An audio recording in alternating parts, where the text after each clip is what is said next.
Food is more than nourishment for the body, and eating together is more than just satisfying physical hunger. Sharing food is a way to break down barriers, to get to know people, to strengthen existing bonds, to come together in community. It's a time when we share, when we celebrate, when we demonstrate generosity and caring. And when we do that in our homes over dinner, it becomes even more meaningful. When we think about hosting a dinner party, it's easy to get caught up in the tasks, planning the guest list and the menu, doing the shopping, preparing the food, organizing all the details. But gathering together for a meal is so much more than the mechanics. It's a spiritual practice. When we come together around a table, whatever shape that table may be, however casual or formal the event may be, we are creating a place for genuine human connection. The food is important, certainly, but even more important are the people. A dinner party is a place of intentional togetherness. It's one of the few settings in our modern lives where we slow down long enough to really see each other, to listen without distraction, to notice what's happening in someone else's life, and to be present in a way that's increasingly rare. Around the table, conversations deepen, walls come down, and relationships are strengthened, not through effort, but through shared time. That kind of connection doesn't happen by accident. It happens because someone chose to gather people together. Think about how a dinner party goes. We begin with gathering. It's often a little chaotic as we greet each other. Maybe we're taking off coats or finding places to park purses, finding a place to sit, getting drinks, whatever. We spend time talking, introducing people who haven't met before, catching up with those we know. We might offer to help the host, assistance that might be accepted or declined. It doesn't matter. It's all part of the dinner party ritual. And then we come to the table. And we pause. We get quiet. Maybe we join hands and we give thanks to the Lord. That prayer might be brief, it might be rambling, or it might be shared with everyone contributing to it. But it helps to transform an ordinary dinner into a mindful ritual where we are all aware of our many blessings. Scripture reminds us of the importance of this posture of gratitude. In 1 Timothy, Paul writes, "For everything God created is good, and nothing is to be rejected if it is received with thanksgiving." Even a simple meal can become an act of worship when it's done with that kind of intention. Sometimes we have dinner parties for no particular reason other than we want to see the people we invite. Sometimes they're occasions to honor milestones, relationships, or holidays. Either way, they're a sacred expression of life. Just about every dinner party I've ever hosted or attended included storytelling. People shared memories, personal experiences, and beliefs. Those conversations recognized the shared humanity and wisdom present in every life. Those stories matter more than we might realize at the time. They're how we pass along values, how we make sense of our experiences, and how we remind each other that we're not alone. Around the table, stories create connection points, moments when we're laughing together, or when we get quiet, or when someone says, "I felt that too," or "I understand." In that way, a dinner table becomes a place where encouragement is given and received in ways that are natural and comfortable. Preparing and serving a meal is an expression of care.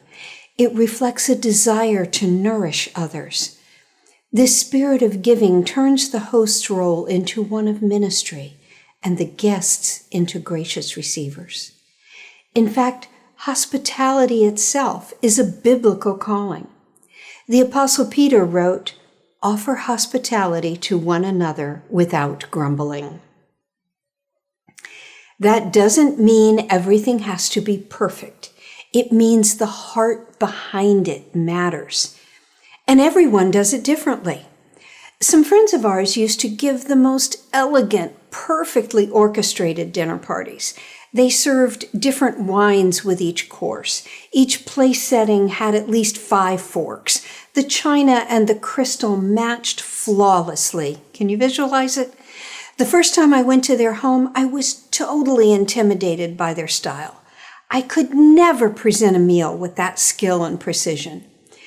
They had been to dinners in our home, dinners that were far more casual and relaxed. One day, the wife and I were with a group of friends, and I praised her entertaining skills. She said something that floored me. She said she envied and admired us for the way we entertained because our dinners are relaxed and because we do things differently almost every time. For Jerry and me, a big part of the joy we get from hosting dinner parties is the planning and preparation, experimenting with new recipes and ways of serving. But it's not work for us, it's fun. Here's what's important to remember. Food does more than just sustain life. It meets so many of our needs.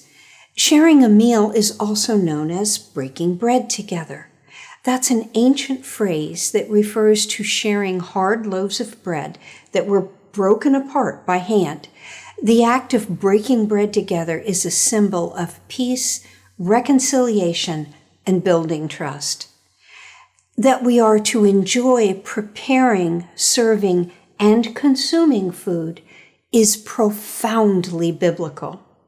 Ecclesiastes 9:7 tells us, "So go ahead, eat your food with joy, and drink your wine with a happy heart, for God approves of this." Acts 2 verses 46 and 47 says, "They worshiped together at the temple each day, met in homes for the Lord's Supper, and shared their meals with great joy and generosity, all the while praising God and enjoying the goodwill of all the people." The other side of this message is also clear in Scripture. Proverbs 15:17 tells us, "Better a small serving of vegetables with love than a fattened calf with hatred." The best dinner parties do more than fill stomachs. They leave guests feeling renewed, appreciated, recognized, and spiritually refreshed.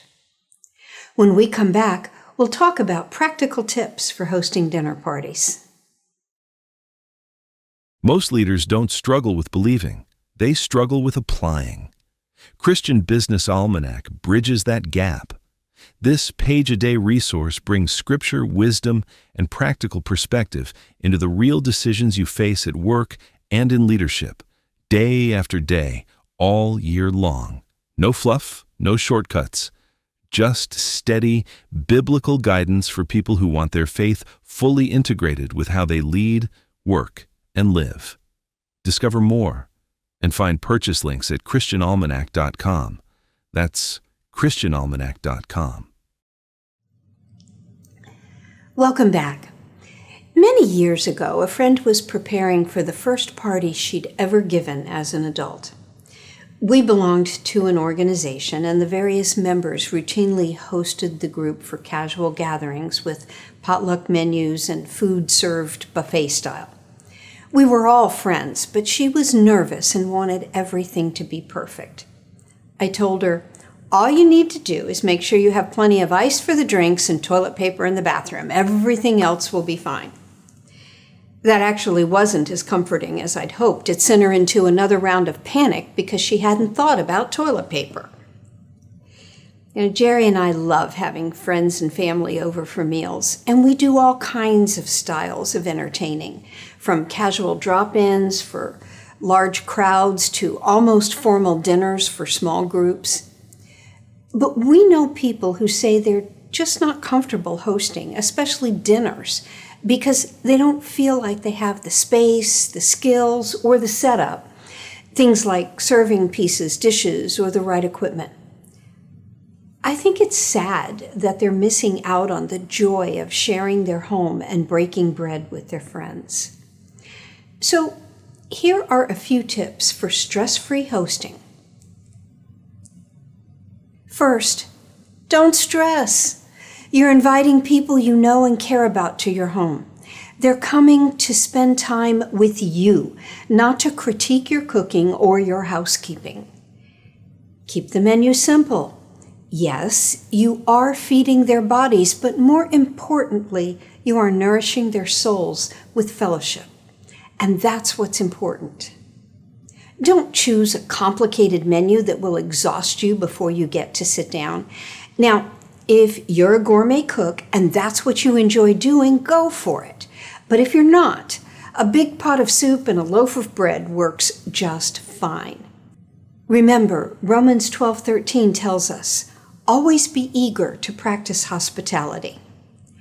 And 1 Peter tells us, God has given each of you a gift from his great variety of spiritual gifts. Use them well to serve one another. It's not about how elaborate the meal is. It's about the willingness to open your home and your life to others. Have a plan for the evening. Don't be rigid about it, but have a plan for when people will arrive, where they'll sit when they first come in, and then later when you move to the table, when you'll serve the meal, when and how you'll do dessert, and so on. Think ahead of time about how you'll respond to offers of help. Can you give people something to do, or would you rather they stay out of your kitchen?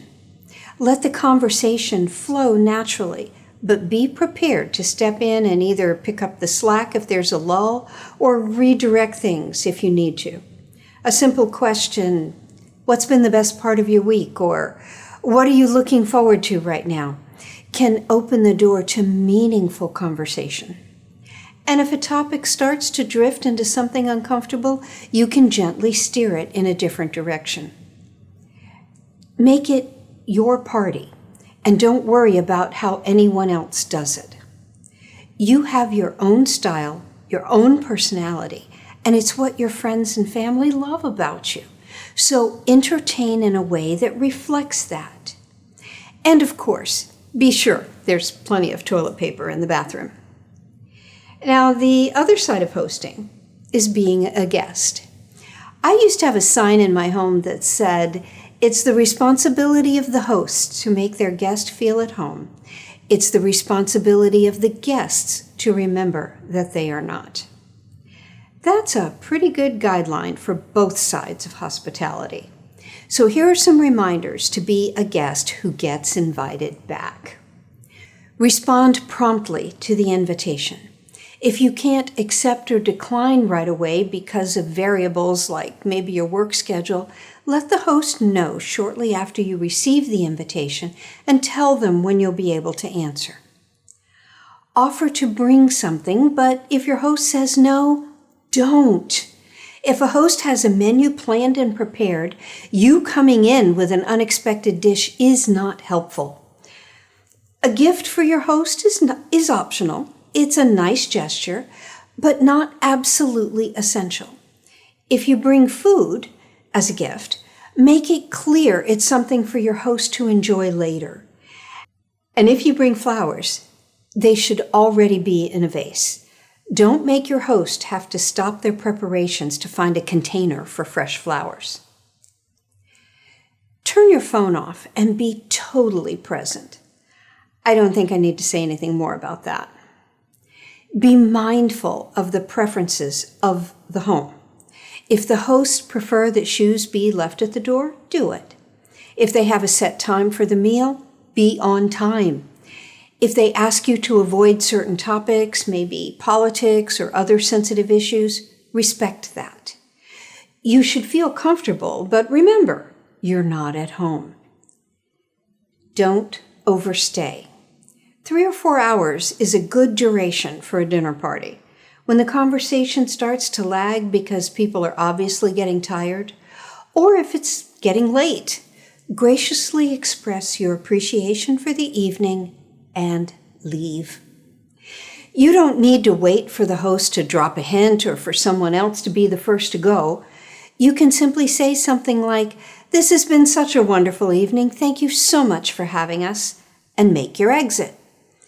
Leaving at the right time is part of being a thoughtful guest. Within a few days, send a handwritten thank you note. Yes, it's more work than a text or email, but it's also more meaningful. Gratitude expressed with intentionality and effort strengthens relationships and reflects a heart that notices and values what's been given. And finally, reciprocate.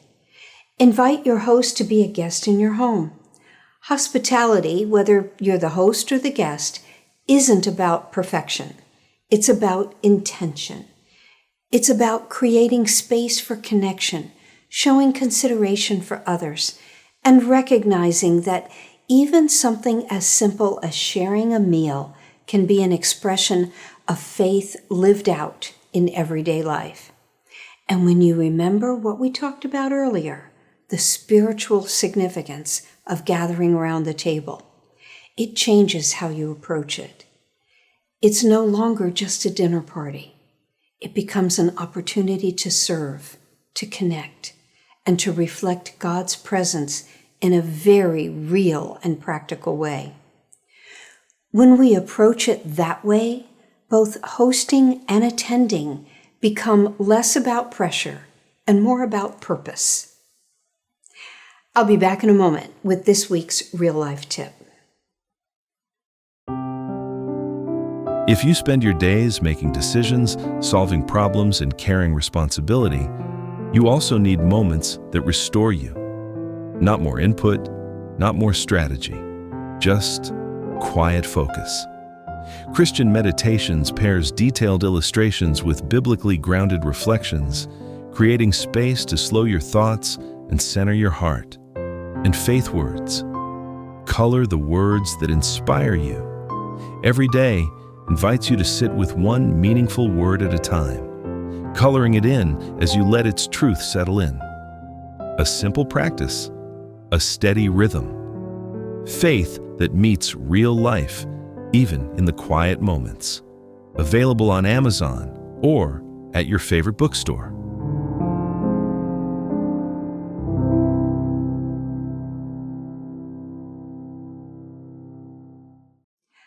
I enjoy reading opinion essays. In fact, an essay I read gave me the idea for the first segment in last week's podcast.